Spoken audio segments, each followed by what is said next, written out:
नमस्कार नमस्कार।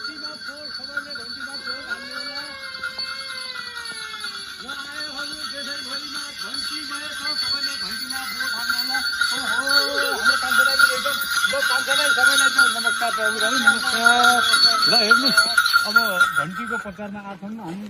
अब कस्तो लाग्यो हजुरलाई? हामी चाहिँ अब जे हामीसँग साधन छ त्यही साधनमा हिँडेका छौँ। हेर्नुहोस्, कोही साथीहरू मोटरसाइकलमा हुनुहुन्छ, कोही गाडीमा हुनुहुन्छ।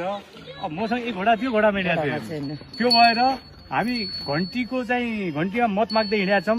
जसरी हुन्छ घन्टीमा मत हाल्नुलाई हाम्रो रमेश सापकोटाजी त्यहाँबाट चाहिँ उम्मेदवार हुनुहुन्छ, थाहै छ हजुरहरूलाई।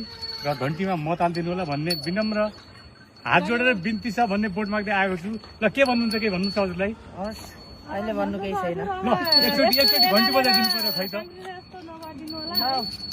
अरू चिजका जस्तो नगर्ने। यहाँभन्दा पहिला जस्तो नेताका लागि नेतालाई नजिताए पनि होइन, नगरे पनि होइन, सबैलाई सरसुविधा गरेकै हो। तर हामीलाई अहिलेसम्म सुविधा मिलेको छैन। यहाँ पछि यस्तो नहोस्।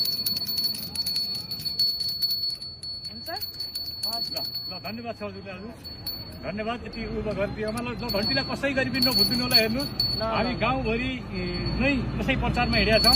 ल नभुलिदिनु होला। जय घन्टी। उताका साथीहरू पनि जय घन्टी भनिदिनु। जय घन्टी, जय घन्टी। जय घन्टी, जय घन्टी।